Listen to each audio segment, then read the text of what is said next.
La industria de guerra y el impulso de la motorización. Es así de triste, pero esta es la realidad. Desde siempre, las guerras y el desarrollo de la industria bélica han impulsado determinadas tecnologías, que finalmente han encontrado un uso civil del que se ha podido beneficiar toda la sociedad. Pero hasta llegar a ese punto, ha habido mucho dolor y mucho sufrimiento. Como contábamos en el capítulo anterior, se inició con la intervención de empresas aeronáuticas como Zeppelin, y directamente otras relacionadas con la industria bélica, como la italiana Caproni que, antes de iniciar su colaboración con Gilera realizando la aerodinámica para su 500 caza, Records había sido propietaria de CNA, Compagnia Nazionale Aeronautica, la marca que desarrolló la Rondine 504 cilindros diseñada por Piero Remor. La adquirió en 1934, pero como el interés de Caproni no eran las motos, sino los aviones, no dudó en vendérsela a Giuseppe Gilera, fabricante de motos y apasionado de la competición, que se hizo con todo el material del departamento de carreras y las motos pasaron a llamarse Gilera. En Alemania también hubo una estrecha colaboración entre Messerschmitt y BMW. En la caza del récord de velocidad, las motos dejaron de parecer motos y se convirtieron en pequeños aviones sin alas. Resultará inevitable encontrar una familiaridad entre estas y los cazas de combate que, en los años posteriores, cobrarán un siniestro protagonismo durante la Segunda Guerra Mundial. Pero yendo a terrenos más afines al título de este capítulo, el aprovechamiento de la industria de automoción por parte de Adolf Hitler fue clave para llevar adelante sus planes, porque el cabo austriaco tenía claro que la motorización sería un elemento fundamental en el conflicto bélico que estaba dispuesto a iniciar. Las tropas debían moverse rápido y con autonomía, y qué mejor instrumento que los vehículos motorizados. Las motos cobraron gran importancia en la Wehrmacht, y de todas ellas la más célebre fue, sin lugar a dudas, la BMW R75, también conocida como BMW Guerra. Antes de que se desatara la locura, en ese momento en que la laboriosa Alemania llevaba a cabo una variada producción industrial de lobos con piel de cordero, el gobierno de Hitler planteó al fabricante muniqués el desarrollo de una moto con sidecar, potente y con gran capacidad de carga, desarrollando un muy preciso pliego de condiciones sobre las características que precisaba la montura. Debía tener transmisión a la rueda del sidecar, con cambio de 4 velocidades, marchas reductoras, marcha atrás, una toma de aire elevada para realizar profundos vadeos y, además, que compartiera al menos el 70% de sus piezas con la Zundap KS-750, que en los primeros años de la guerra sería el otro modelo masivamente utilizado por la Wehrmacht hasta que cesó su producción en 1942. Y cesó no por gusto, sino porque los continuos bombardeos aliados prácticamente redujeron a ruinas su fábrica de Nuremberg. En 1945, acabada la guerra, la falta de maquinaria y utillaje era tan grande que los apenas 170 empleados que retomaron la actividad de la fábrica solo tenían capacidad para producir pelapatatas y otra serie de utensilios metálicos de pequeño tamaño. Volvamos a la R75. Los ingenieros de BMW trabajaron, como siempre, planteándose su labor maximizando las cuestiones técnicas. Fueron continuas las revisiones de desarrollo y supervisión que tuvieron que superar, hasta convertirse en un trámite de lo más corriente. Llegó un punto que ni siquiera preguntaron por el oficial de la Wehrmacht que, como una estatua, asistía a las explicaciones técnicas desde una esquina de la sala, sin inmutarse, atento a todos los detalles y sin articular palabra. Total, ¿quién no tiene uno de esos en su trabajo? Hasta que un día, por fin, se levanta y dice, eso está muy bien, pero tengan en cuenta que el sidecar debe ser lo suficientemente fornido como para soportar la carga de un soldado equipado con una Maschinengewehr 34 y su munición, y un bidón de 20 litros de combustible. Ese no era precisamente el tipo de equipamiento en el que pensaban los ingenieros de BMW cuando se devanaban los sesos sobre el tablero de diseño. Cuando el 1 de septiembre las tropas alemanas entraron en Polonia y la Segunda Guerra Mundial se desencadenó con la declaración de guerra de Reino Unido y Francia 2 días después, todas las empresas capaces de producir equipamiento militar quedaron bajo la dirección del ejército, quitando definitivamente la piel de cordero al lobo. La BMW R75 fue un modelo especialmente capacitado para el uso militar, que posteriormente fue replicado por los soviéticos y los chinos, copia tras copia. Sea como fuere, el caso es que BMW recibió todos los parabienes del ejército y pudo iniciar la producción de la R75, y eso que la actividad industrial se vio seriamente condicionada durante la guerra, porque la factoría de Múnich no tardó mucho en convertirse en un objetivo prioritario de los aliados. En la primavera de 1942 la producción de BMW tuvo que trasladarse a Eisenach, en Turingia, al este del país, una región que al terminar la guerra, tras un breve periodo de ocupación aliada, quedó bajo control de los soviéticos, formando parte de la República Democrática Alemana con la fundación del nuevo Estado en 1949. De la R75 se llegaron a realizar 18.000 unidades. Era una moto potente, con su motor de 745 centímetros cúbicos y sus 26 CV de potencia, y de una notable complejidad técnica por la exigencia de montar tracción al sidecar y marchas reductoras. Tenía una caja de cambios de 4 velocidades hacia adelante más una marcha atrás, y 3 velocidades para uso off-road con tracción al sidecar, más una marcha atrás off-road. En este sentido, la R75 estaba más cerca de ser un todoterreno de 3 ruedas que una moto con sidecar, al uso de la época. El cambio era manual y de pie, con un selector situado en el lateral derecho del depósito. La transmisión al sidecar era por eje rígido desde la corona trasera de la moto. Tenía dos frenos de tambor de 250 milímetros en la moto y otro de igual diámetro en el sidecar que se activaba mediante la palanca de freno trasero. Un signo de su avanzado diseño es el hecho de que el sistema de frenos fuera hidráulico en vez de por cable, como era habitual, con lo que los ingenieros de BMW se anticipaban varias décadas en este terreno, porque los frenos hidráulicos no comenzaron a generalizarse en las motos hasta los años 70. Tenía un chasis tubular de acero atornillado, dividido en partes independientes para facilitar el mantenimiento o la sustitución de piezas de forma rápida y accesible, incluso en el campo de batalla. De hecho, el diseño de la R75 la concebía directamente como un sidecar, no como había hecho anteriormente BMW con sus modelos, que eran motos a las que se les podía acoplar el correspondiente sidecar. Puestos a canibalizar la moto en caso de necesidad, o viceversa, aparte de compartir elementos con la Zundap KS750, la R75 también disponía de llantas de 16 pulgadas con neumáticos iguales 4,5 x16, de perfil cuadrado como en los automóviles, con lo que se podía aprovechar indistintamente en caso de que fuera necesario. Otro detalle al que se prestó especial importancia fue al combustible, y fue algo en lo que los oficiales de la Wehrmacht hicieron mucho hincapié, dado que sabían que en un conflicto armado no siempre se dispone de combustible de suficiente calidad. Por eso impusieron la necesidad de contar con una relación de compresión baja, de solo 5:8 en 1, lo que permitía emplear carburantes de bajo octanaje o cualquier otro mejunje que hiciera combustión, incluso gasolina sintética, un campo de investigación en el que Alemania ya se había adentrado en aquellos tiempos. En tiempos de paz. La guerra también dio paso a un fenómeno que se ha venido conociendo como ingeniería inversa. Hasta 1948, a BMW no se le autorizó que volviera a fabricar motocicletas. Hasta entonces, y como consecuencia de la ocupación aliada y las limitaciones impuestas a su industria, se limitaban a realizar el mantenimiento del parque de vehículos aliado, además de la fabricación de elementos básicos, como homenaje y bicicletas. Pero cuando finalmente se levantó el veto a la producción, en BMW tuvieron que partir de cero, porque la fábrica de Múnich había quedado muy dañada en los bombardeos, la maquinaria estaba en pésimas condiciones, e incluso habían desaparecido planos y utillajes de los modelos fabricados antes de la guerra, ya que la mayor parte de esa documentación fue incautada por los soviéticos y enviada a la planta que BMW tenía en Eisenach, que había quedado bajo el control de la URSS. Los resolutivos ingenieros de BMW solo encontraron en Múnich alguna unidad de la R23, una sencilla monocilíndrica de 247 centímetros cúbicos y 10 CV de potencia, producida entre 1938 y 1940, así como piezas y otra serie de recambios de diversa procedencia. Y entonces, desanduvieron el camino. Partiendo de las piezas crearon los planos, los utillajes y la maquinaria, y desarrollaron la R24, prácticamente idéntica a aquella, de la que apenas se diferenciaba en su estética. Ofrecía 12 CV de potencia, y su motor giraba a un régimen algo más elevado que aquella. Fue el único modelo producido por BMW en toda la década, aparte de la R75, guerra, pero no estaba mal para empezar en un país que había quedado reducido a un montón de escombros. Un terreno que vivió importantes avances beneficiado por la investigación militar fue el de los neumáticos. El desarrollo de fibras sintéticas y de alta resistencia, que tuvo en el nylon uno de los productos más conocidos, permitió que la técnica de fabricación de los neumáticos experimentara una espectacular evolución. Los fabricantes se dieron cuenta de la enorme ventaja que ofrecían los nuevos materiales por su mayor ligereza y flexibilidad, lo que aumentaba notablemente el agarre de los neumáticos. Esta fibra fue descubierta por el químico estadounidense Wallace Hume Carothers, que dio con él en 1933, aunque no fue patentado hasta más de un año después de su muerte, muy prematura, el 29 de abril de 1937, 2 días después de haber cumplido 41 años. Carothers lideraba el grupo de experimentación del gigante químico DuPont, y era un verdadero prodigio en su sector. Además del descubrimiento del nylon, también tuvo una aportación fundamental en el desarrollo del neopreno.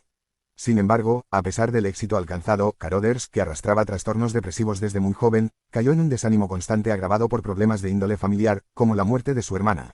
Incapaz de superar esos traumas, una tarde de abril se alojó en un hotel de Filadelfia y se suicidó, ingiriendo un cóctel de zumo de limón con cianuro de potasio. El 20 de septiembre de 1938, DuPont registró la patente del nylon, que inicialmente se empleó para hacer cerdas de cepillos de dientes, pero enseguida tuvo una aplicación de lo más atractiva, las medias. Era una fibra elástica que resistía el ataque de la polilla, lo cual era de agradecer.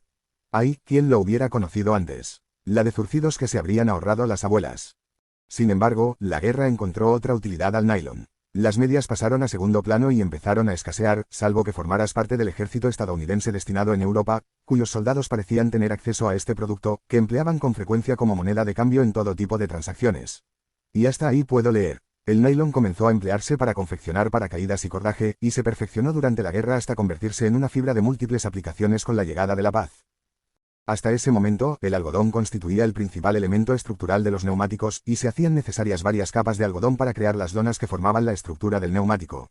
Los fabricantes se dieron cuenta de que con un número menor de capas de nylon, que además resultaban más flexibles y eran también más resistentes, se obtenía un rendimiento muy superior al conseguido con las numerosas capas de algodón empleadas hasta ese momento.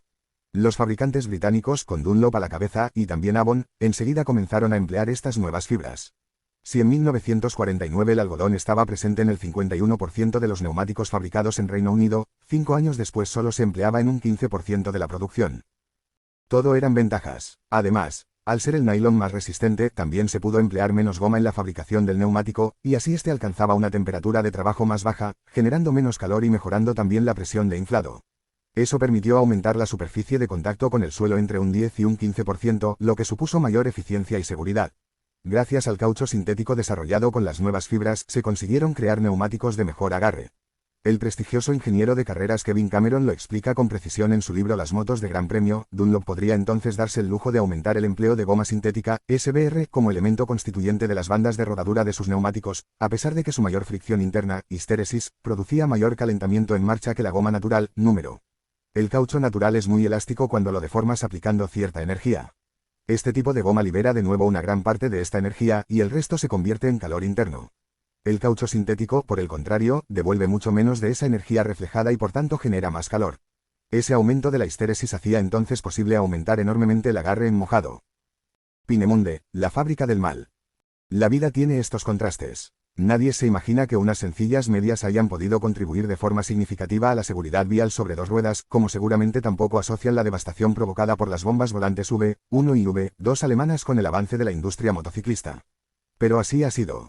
Hay que viajar hasta Peenemünde, una remota localidad situada al noreste de Alemania, en uno de los extremos de la isla de Usedom, para encontrar el origen de todo.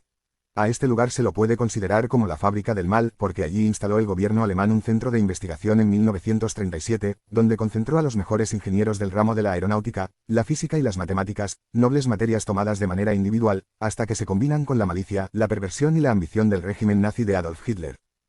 En el complejo de Peenemünde coincidirían dos figuras de renombre, dos ingenieros a los que el azar los llevó a compartir una labor y después el destino les deparó existencias tangencialmente distintas.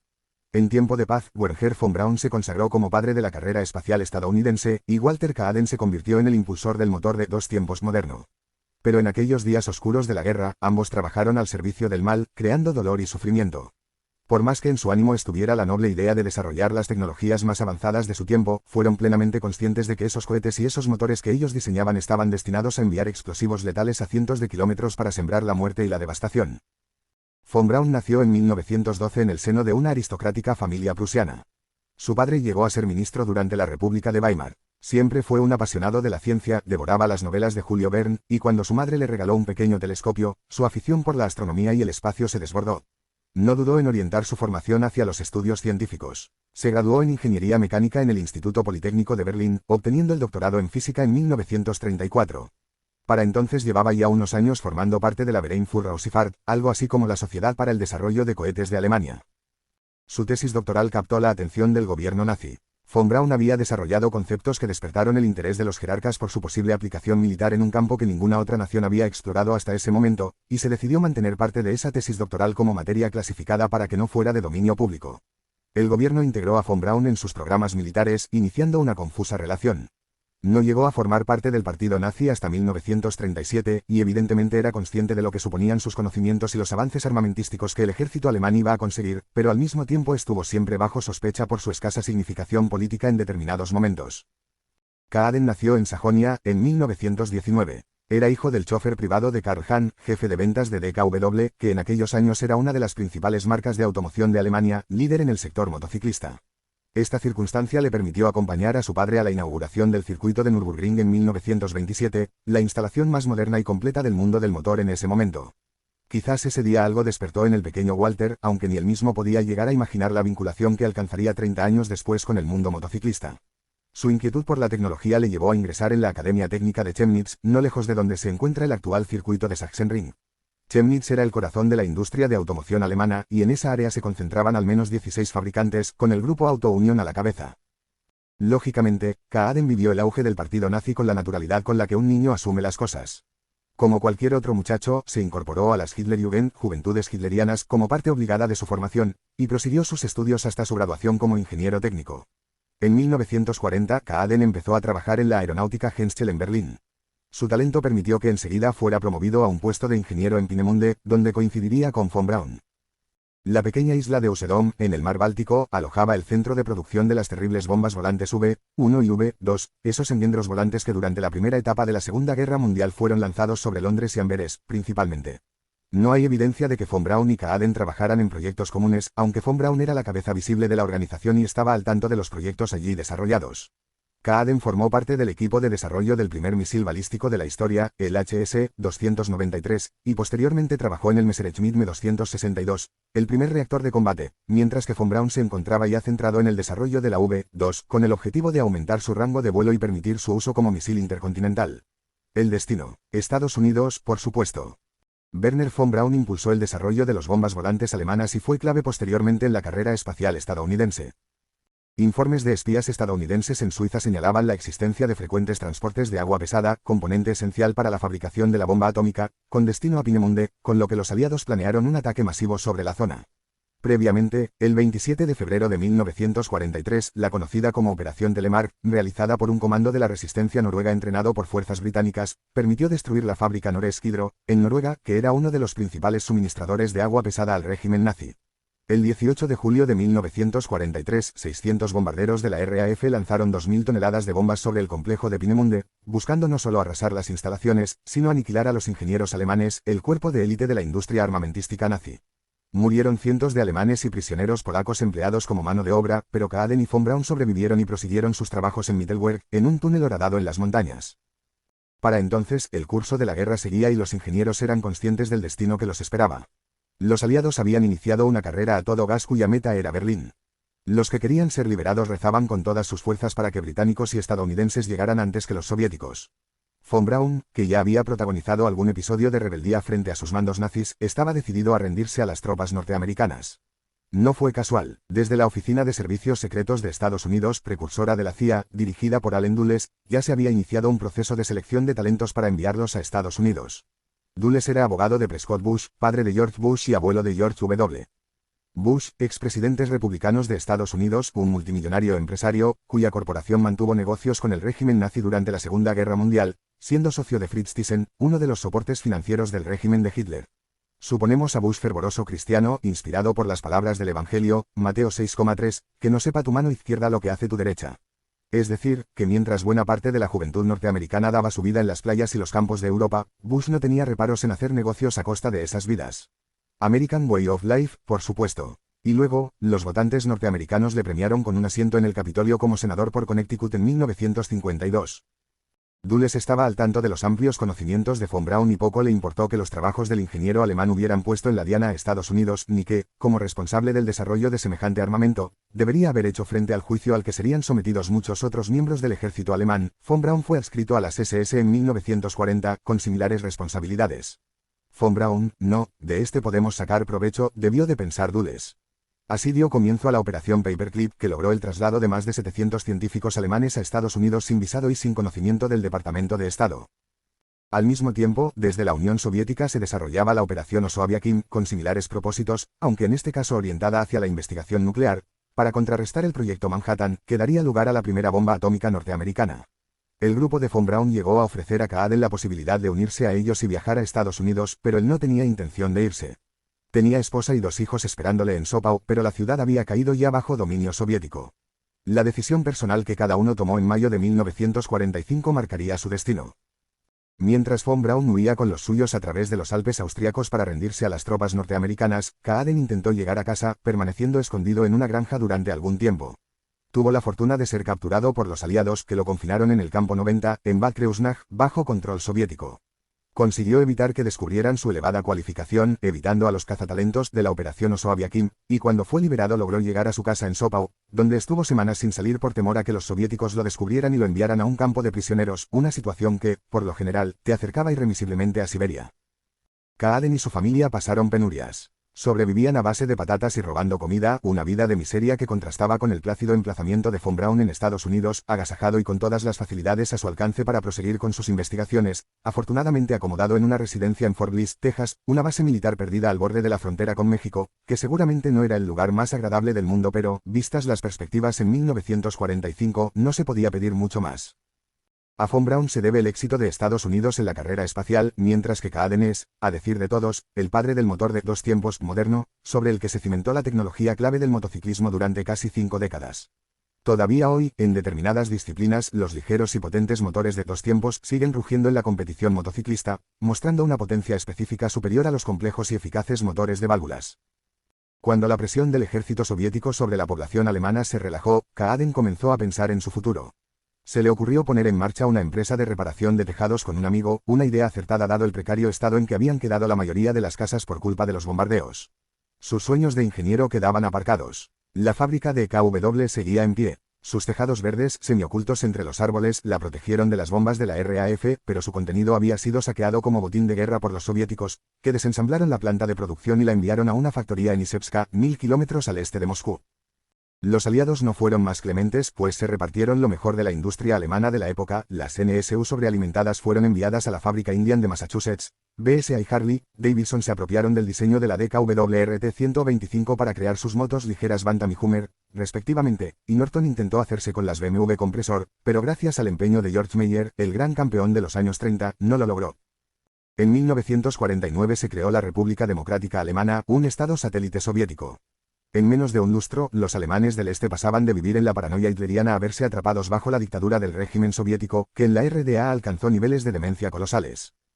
Walter Kaaden, con corbata, eligió quedarse en Alemania, con su familia, alejado de la industria militar y consagrado al desarrollo del motor de dos tiempos, moderno. Kaaden tuvo que dejar su negocio de reparación de tejados y se refugió en la mecánica, abriendo un pequeño taller en Waldkirchen y recuperando las viejas y desvencijadas motos que aún quedaban por las calles. Abundaban principalmente las DKW RT-125, una moto diseñada por Hermann Weber a finales de la década de los 20, con un ligero y pequeño motor de dos tiempos. Aplicando los conocimientos adquiridos en Peenemünde sobre las ondas de resonancia y los motores a reacción, Kaaden supo mejorar el rendimiento del motor. Su efectividad no tardó en llegar a oídos de las autoridades que en 1953 lo pusieron al frente del departamento técnico de IFA, la nueva marca estatal, que se levantó sobre las cenizas de la antigua DKW. Desde ese momento, Kaaden consagró su vida a la marca, que pasó a denominarse MZ Motorradwerk Zopau en 1956, trabajando en el desarrollo y el perfeccionamiento del motor de dos tiempos de válvula rotativa, aplicando los conocimientos sobre resonancia adquiridos de las bombas V1 para el desarrollo de la mecánica y estableciendo las bases del moderno motor de dos tiempos. Von Braun acabó siendo una de las piezas clave en la NASA, y terminaría convertido en el padre de la carrera espacial de Estados Unidos, responsable de la fabricación de los cohetes Saturno, que llevarían al hombre a la Luna en 1969, haciendo de Von Braun uno de los talentos más célebres de la historia. Es curioso el destino. Dos hombres con orígenes tan diferentes como Von Braun y Kaaden compartieron objetivos en un momento concreto de la vida, pero el destino los devolvió a su propia condición. La regalada vida de Von Braun en el paraíso capitalista de Estados Unidos y la sufrida y trabajosa existencia de un trabajador como Kaaden en la RDA, paraíso, a su pesar, del socialismo. Von Braun lograría fama y éxito, a Kaaden le arrebatarían la gloria cuando la acariciaba con la punta de los dedos. Dominio en la categoría de sidecars, que se extenderá hasta 1974. Mientras tanto, en las categorías inferiores NSU y DKW intentan abrirse paso. DKW ya no es la marca que dominó el Campeonato de Europa de 250 y 350 en 1938 y 1939, sino una fábrica prácticamente desmantelada que busca un camino. El ingeniero Erich Wolf explora las opciones del motor de dos tiempos aplicando ideas del motor diésel al escape de su 125, pero donde realmente logra resultados es con el nuevo bicilíndrico 250 diseñado por Helmut Bohr, que logra la victoria en el Gran Premio de Alemania de 1952 con Rudolf Felgenheier. Esa carrera marcará un antes y un después para la Alemania motociclista, porque también Werner Haas, con la NSU 125, se hace con el triunfo, rompiendo con la hegemonía italiana en las clases inferiores del campeonato.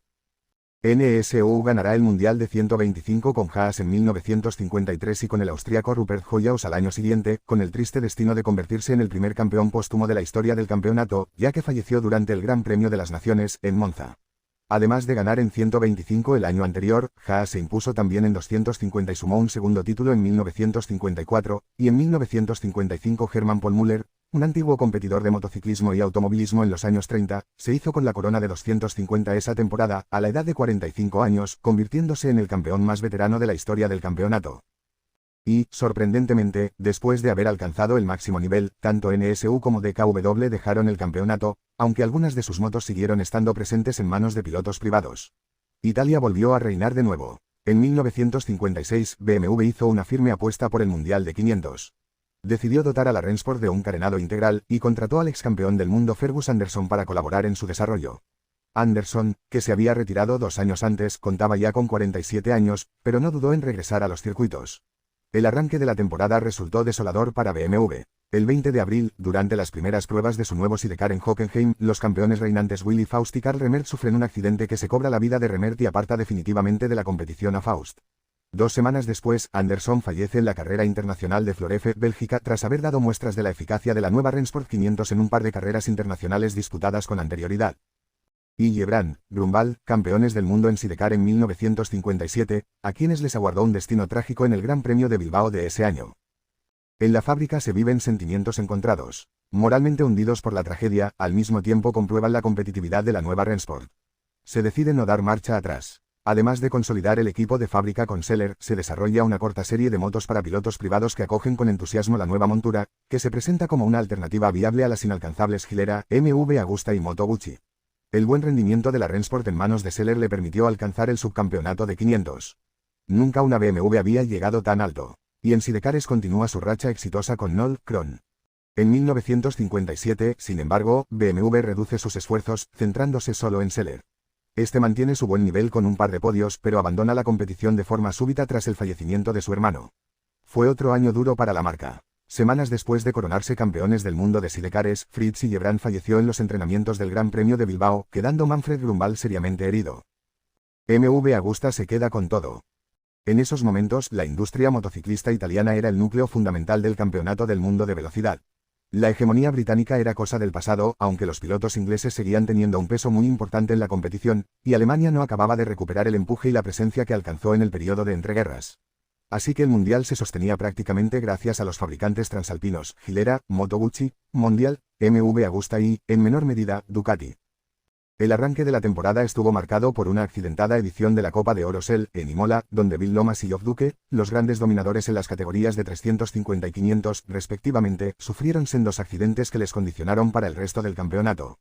Además, Lomas volvió a lesionarse en su regreso, en Assen, y aquello marcó el final de su carrera. En Gilera, afortunadamente, tuvieron una buena alternativa para Duque, ya que tanto Libero Liberati como Bob McIntyre hicieron un campeonato impecable, logrando el título de 500 el italiano por delante del británico. En Moto Guzzi, el australiano Keith Campbell, que hasta esa temporada no había tenido un papel muy significativo en el campeonato, se convirtió en un inesperado líder para Moto Guzzi, que además vio como su otro piloto de fábrica, Dicky Dale, también se lesionaba. Campbell, cuñado de Duque, por cierto, se puso los galones y ganó el título de 350 con autoridad. Y en 125 y 250, el dominio de Mondial era completo. Tarquinio Provini ganó con claridad en 125 y fue subcampeón en 250, por detrás de su compañero Cecil Sanford, que ganaba en el cuarto de litro. El Gran Premio de las Naciones, en Monza, cerró la temporada el 1 de septiembre. El Mundial llegó de luto por el accidente mortal de Fritz Hildebrand, días después de haberse proclamado campeón del mundo de sidecares junto con Manfred Grünwald. La última cita del Mundial fue un canto a la industria italiana, con triunfos en todas las categorías, incluso en sidecares, con victoria de los hermanos Albino y Rossano Milani, con Gilera. Todas las victorias en 1957 cayeron del lado de marcas italianas, salvo en sidecares, dominada por BMW. Gilera ganó 9 carreras, Mondial 8, MV Agusta 5 y Moto Guzzi 3. Después del Mundial se retomaba la temporada nacional en diferentes países y también algunas pruebas de carácter internacional, que permitían a los pilotos cuadrar su economía. Los campeones en título y los mejores clasificados en la temporada recién finalizada eran muy cotizados por los organizadores de estas carreras. La rivalidad de Gilera, Moto Guzzi y MV Agusta había conseguido elevar el nivel de la competición, impulsando el desarrollo tecnológico. Gilera, que dominaba con autoridad en 500 y tenía positivos resultados en 350, quería expandirse a la categoría de 250, desarrollando una 4 cilindros a imagen y semejanza de su hermana mayor. MV Agusta, que aunque ya en 1956 había ganado en 500 de la mano de John Surtees, tenía su fuerte en 125 y 250, pero seguía teniendo como principal objetivo el Mundial de 500. Trabajaba en su 506, con la que John Hartel había llegado a competir, aunque sin grandes resultados. Moto Guzzi se había especializado en 350, donde reinaba con autoridad desde 1953, y quería dar un nuevo impulso a su 500V8, mejorando su diseño, un nuevo cigüeñal, mejoras en lubricación y refrigeración, y un nuevo chasis, además de fabricar una 500 monocilíndrica bialbero para circuitos cortos. El proyecto Moto Guzzi era de lo más atractivo, tanto que el propio Surtees se había interesado por la 500V8. La fábrica de Mandello del Lario acogió con entusiasmo el interés de Surtees y se fijó una fecha para que probara la moto. Sería el 26 de septiembre. Sin embargo, poco antes de que Surtees pusiera rumbo a Italia, recibió una llamada que cancelaba la prueba. ¿Por qué? Se sospechaba que algo sucedía cuando Gilera no acudió al Campeonato de Italia el 16 de septiembre, en Módena, donde Moto Guzzi ganó los títulos de 350 y 500 con Alano Montanari y Giuseppe Colnago, respectivamente. A Giulio Cesare Carcano, responsable técnico de Moto Guzzi, se le comunicó la decisión de dejar la competición al día siguiente de aquella carrera. Duque también se olió algo cuando le comunicaron que las Gileras se quedaban en Arcore y no podría disponer de ellas para su temporada británica. Y así, el 26 de septiembre de 1957, Gilera, Moto Guzzi y Mondial emitían un comunicado conjunto en el que anunciaban su retirada del Mundial. Los fabricantes lamentaban que mientras defendían los intereses de la industria italiana, en Italia las competiciones se han desarrollado en un clima de continua incertidumbre y dificultad debido a particulares orientaciones de la autoridad y de cada una de las esferas de la opinión pública. Se referían así a la creciente animadversión hacia las carreras en carretera abierta tras la tragedia de la 1000 milla, 12 de mayo de 1957, donde el accidente de Alfonso de Portago y su copiloto Edmund Nelson se cobró su vida y la de 9 espectadores, entre ellos 5 niños, una tragedia que caló hondo en la opinión pública italiana. Se prohibieron competiciones míticas como la Milano, Taranto, y también el Motogiro de Italia, que estaba permanentemente en la picota por su peligrosidad, en el que se implicaban todos los fabricantes motociclistas italianos. Ante estas circunstancias no les quedó más alternativa que, de común acuerdo, retirarse de la competición. Pero también había razones de índole económico tras esta tajante decisión. La creación del mercado común europeo en 1957, en el que se integraban Italia, Francia, Alemania, Bélgica, Holanda y Luxemburgo, implicaba una dura exigencia a los fabricantes, que reconocían la necesidad de adaptar la producción ante un ámbito nuevo no menos duro que las competiciones. Los impuestos del mercado común europeo, decían en su comunicado. El equipo Gilera era en su momento la formación más potente del campeonato del mundo. Había otra cuestión importante, el utilitario. Después de la Segunda Guerra Mundial, la moto cubrió las necesidades de motorización en todos los países europeos, y cuando las mejoras sociales y económicas lo permitieron, la aparición de los utilitarios, como el Fiat 500 o el Seat 600 en España, se convirtió en la palanca de la nueva motorización, a costa de la moto. La industria motociclista sufrió una severa crisis y la necesidad de reducir gastos hizo que lo primero que se recortara fuera la inversión en las carreras. No fue un caso exclusivo de Italia. En la España de la autarquía franquista, el plan de estabilización nacional también forzaría a las empresas españolas a reducir gastos e incrementar el ahorro. Estas circunstancias llevaron a Pere Permanyer a retirar a Montesa del Mundial en 1957, y posteriormente a cerrar el departamento de competición al año siguiente, decisión que provocó su enfrentamiento con Francis Cox. Bulto y finalmente la salida de este, para terminar fundando Bultaco solo unas semanas después. En Gilera, además, se dieron otras razones para la retirada. La desmotivación de Giuseppe Gilera fue un añadido a las razones económicas. Gilera llevaba enrolado en la competición desde antes de la Primera Guerra Mundial, y llegada ya la madurez confió la dirección deportiva del equipo a su hijo Ferruccio a finales de 1955. Pero al año siguiente, Ferruccio enfermó tras contraer una hepatitis vírica en Argentina y falleció a los 26 años, lo que sumió a su padre en el desánimo. Gilera no encontró argumentos para rebatir los datos de su departamento administrativo, que le exhortaba a dejar las carreras para reducir los costes y manejar mejor la caída del mercado. En Moto Guzzi, el administrador delegado, Gerardo Bonelli, tampoco se anduvo por las ramas e impuso la lógica de los balances económicos al romanticismo de las carreras. De hecho, de las 3 marcas que firmaron el pacto de la abstención, Moto Guzzi fue la más fiel al acuerdo. Gilera ofreció sus motos para batir varios récords y cedió sus máquinas a Duque en 1963 para montar la escudería Duque Stable, con las que compitieron John Hartel, Phil Reed y Derek Minter. Mondial cedió sus motos a partir de 1958, entre otros pilotos, a un espigado joven de Oxford llamado Mike Hailwood, y posteriormente puso en manos de Francesco Villa sus viejas 125 bicilíndricas, con las que él y su hermano menor Walter lograrían 6 títulos italianos en los años 60. La retirada de Gilera, Moto Guzzi y Mondial dejaba en manos de MV Agusta el dominio absoluto del campeonato. De hecho era la única marca con presencia en las 4 categorías, y esta situación propiciaría que la marca de Gallarate se anotara todos los títulos en liza, de 125 a 500, en los 3 años siguientes, antes de que retirarse a las trincheras en 1961 para contemplar qué iba a dar de sí Honda en su despliegue en el Mundial. Los 3 fabricantes contactaron con MV Agusta para que se sumara a su decisión, pero el conde Domenico Agusta se opuso. Porque debía retirar su equipo si su marca se había iniciado de forma más reciente que las otras. MV Agusta se fundó en 1945 y realizó su primera moto de carreras en 1948, y 4 años después ganó su primer título en 125, con Cecil Sanford. Después, en 1955 volvió a ganar en 125, esta vez con Carlo Ubiali, y al año siguiente Ubiali ganaba en 125 y 250, y Surtees en 500. Y a partir de 1958 lo ganó todo, porque apenas tuvo oposición. BMW también dio un drástico giro a sus planteamientos en 1958, retirando el equipo oficial y dotando a una serie de privados de motores semioficiales, tanto en 500 como sidecars. Como el resto de los fabricantes, la marca muniquesa no era ajena a la crisis de la industria motociclista, perjudicada por el auge del automóvil. El gran Geoff Duke se sumó a este plan aunque, descontento con el rendimiento de la Rennsport, su mejor clasificación fue un cuarto puesto en Spa, rompe su acuerdo con BMW y se va con Norton. No obstante, la Rennsport conseguirá buenos resultados en manos del privado Dick Dale, que acaba el mundial en cuarta posición, y al mismo tiempo Schneider, Strauss sumarán el primero de sus 2 títulos consecutivos en sidecars. Desde ese momento, BMW se concentró casi en exclusiva en la categoría de sidecars, mientras que las 500 de Gran Premio prácticamente desaparecieron de las parrillas del mundial. Salvo en contadas apariciones destacadas de Dale y Ernst Hiller con apoyo de fábrica, las Rennsport 500 solo rodaban en manos de pilotos alemanes, austríacos y suizos. La presencia de MV Agusta en el Campeonato del Mundo, como industria y como marca deportiva, obedecía al interés por el motociclismo del conde Agusta, desde muy joven aficionado al motociclismo, cuya familia gozaba de una sólida posición gracias a su industria aeronáutica. A pesar de que la marca sufría igualmente los problemas del mercado motociclista, el conde Agusta se podía seguir permitiendo el capricho de mantener su equipo de carreras y eso marcaba la diferencia con el resto de los competidores. De esta forma, lo que podría haber sido una absoluta catástrofe para el campeonato se solucionó al echarse a la espalda MV Agusta el peso de la competición, manteniendo un elevado nivel técnico. Deportivamente hablando, MV Agusta se quedó sin rivales, acomodando en sus filas a los mejores pilotos del momento. Carlo Ubiali en 125 y 250 y John Surtees en 350 y 500, ganaron los títulos de 1958 a 1960. La competencia se atomizó. En 500, las MV peleaban contra una legión de Norton Man X, ya sobrepasadas, y algunas BMW Rennsport. En 350, las parrillas no pasaban de ser una Copa Norton, con 2 MV marcando el ritmo.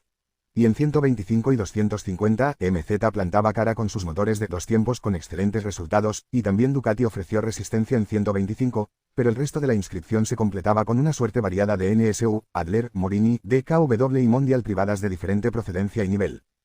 MV Agusta reinó a sus anchas hasta 1961. Ese año, Ubiali y Surtees dejaron el mundial, el italiano se retiró y Surtees se concentró exclusivamente en la Fórmula 1, donde se proclamaría campeón en 1964 con Ferrari. El conde Agusta retiró sus motos del campeonato para contemplar desde fuera qué eran capaces de hacer los hombres de Honda, que ya en 1960 habían realizado su primera temporada completa en 125 y 250 con positivos resultados. Agusta cedió sus motos a Gary O'King, ofreciéndole el apoyo de un mecánico de fábrica y material de recambio. Las motos lucieron en el depósito el logotipo de MV Privat, para distinguirlas del equipo directo de fábrica. Aunque O'King ganó la primera carrera de 250 en Montjuic, se concentró en 350 y 500, dominando con autoridad en ambas categorías para lograr un doblete histórico. Después de esta discreta presencia, MV Agusta regresará de forma oficial al Mundial en 1962, permaneciendo de forma ininterrumpida en el campeonato hasta 1976, pero ya exclusivamente en las categorías de 350 y 500. Un japonés en la isla de Man. Hasta 1953, Honda disfrutaba de un crecimiento constante en su compañía. En pocos años había pasado de ser una pequeña empresa que funcionaba en un humilde taller, el Instituto de Investigación Técnica Honda, a ser una importante compañía nacida en 1948, Honda Motor Company, que contaba con modernas instalaciones. Una expansión que se había realizado entre 1952 y 1953 a base de recursos un poco discutibles, cobrar pronto a sus distribuidores y retrasar el pago a los proveedores. El Tratado de Paz firmado con Estados Unidos en 1952 ponía fin a la ocupación y Japón recuperaba su independencia. Sin embargo, en 1953 las cosas empezaron a ir mal. El final de la Guerra de Corea dio paso a una recesión económica. Hasta ese momento, el éxito de la Honda Dream había sustentado a la compañía, pero el crecimiento programado por Honda exigía financiación de los bancos, por lo que tuvieron que hipotecar todas sus instalaciones y aún así tuvieron dificultades para conseguir los créditos.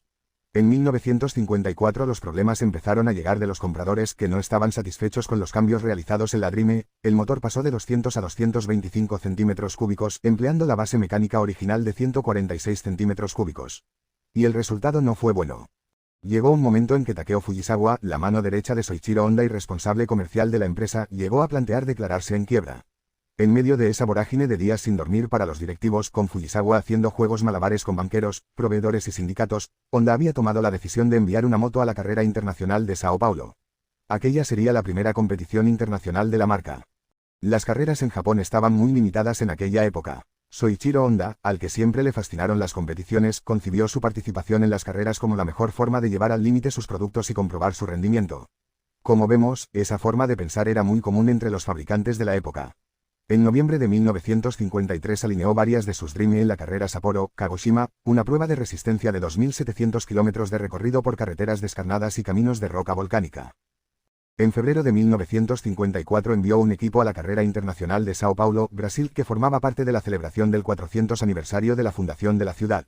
En la ciudad carioca se encuentra la mayor concentración de población japonesa fuera de Japón. Honda envió allí una Dream E125 pilotada por Miki Omura, que no pasó de la 13. A posición entre 22 participantes. Fue un resultado discreto, pero Honda concebía aspiraciones mayores. En la fábrica se vivía en estado de efervescencia, intentando reactivar la producción de una renovada Dream de 225 centímetros cúbicos y contratando más personal. Llegaron muchos trabajadores nuevos e inexpertos, algunos muy jóvenes, y Soichiro Honda solía supervisar su trabajo, mostrando su malestar cuando no estaba contento con el resultado y creando cierta inquietud y malestar entre los trabajadores, que no tenían la moral muy alta por las muestras de desconfianza de Honda.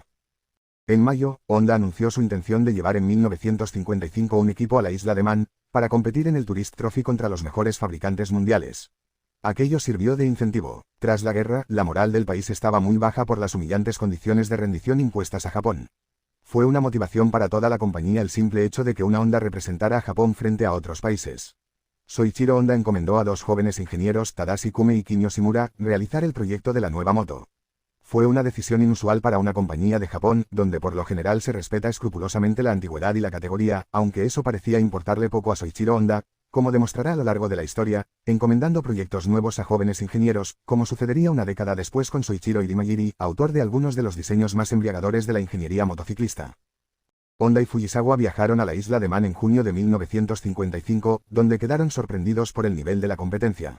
Las NSU Renfox 125 que dominaban la categoría rendían 18 CV de potencia, mientras que la Honda daba poco más de 10.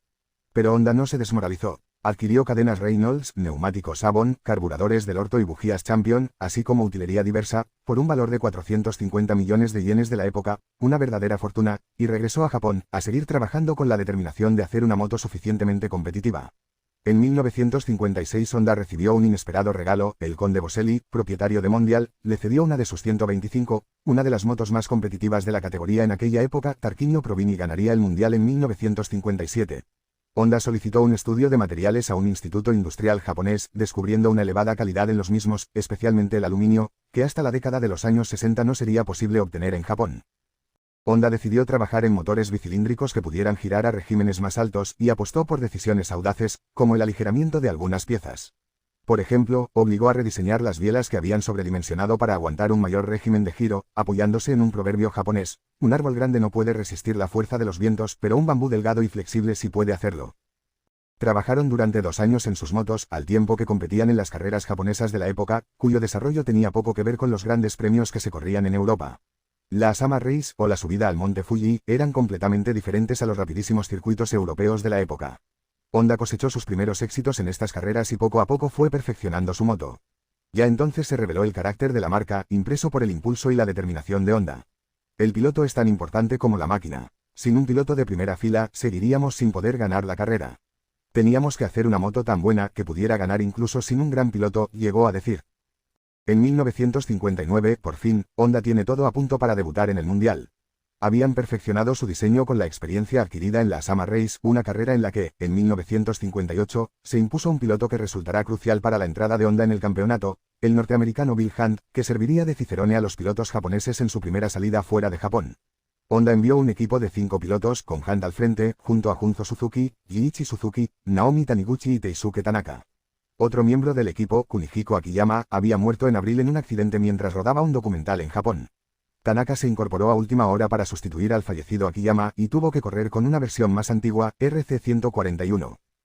La moto con la que debutaron fue la RC142, una bicilíndrica con doble árbol de levas y culata de 4 válvulas y cambio de 6 velocidades. Las enviaron en vuelo directo de Tokio a Londres, lo que supuso un considerable gasto. En solo una carrera, Honda se iba a gastar tanto dinero como el que empleaba un fabricante europeo en toda la temporada. Aquello era toda una demostración de intenciones y una exhibición de músculo económico. Los japoneses no pudieron evitar medias sonrisas y miradas burlonas cuando desembalaron las 5 RC142 llegadas a Douglas, que todavía mostraban los neumáticos de tacos de la Summer Race. El equipo Honda que llegó a la isla de Man en 1959, en la primera salida de la formación japonesa a un gran premio del Mundial. El orgulloso Honda aguantó con estoicismo los comentarios maliciosos. No soportaba que lo llamaran Hub de forma despectiva y los que se tomaron su presencia de forma burlona y desconsiderada tuvieron que comerse sus palabras. La carrera de 125, que desde 1954 venía disputándose en el Eclipse Course, el circuito corto, 17,3 kilómetros, terminó con el esperado éxito de Tarquinio Provini y la MV Agusta, que campaba a sus anchas en el campeonato. Luigi Taveri, ocasionalmente sobre una MZ, llegó a 7 minutos y 2 minutos después lo hizo el joven Mike Hailwood con la Ducati. Para entonces, los que miraban a los japoneses con displicencia había comenzado a fruncir el ceño. Taniguchi fue sexto, dando a Honda su primer punto en el campeonato. Tras él llegaron Niichi Suzuki y Tanaka, con Junzo Suzuki un décimo. Hunt no logró terminar. Con estos resultados, Honda ganó el trofeo al fabricante. Volvieron a casa con satisfacción y se pusieron manos a la obra para preparar su futuro desembarco en el Mundial. Consiguieron ganar, por fin, la categoría de 250 en la Summer Race, empleando la nueva RC 160 de 4 cilindros, toda una exquisitez impensable en Europa, donde algunos fabricantes plegaban velas por la crisis y otros se miraban complacidos consigo mismos. No sabían la que les venía encima.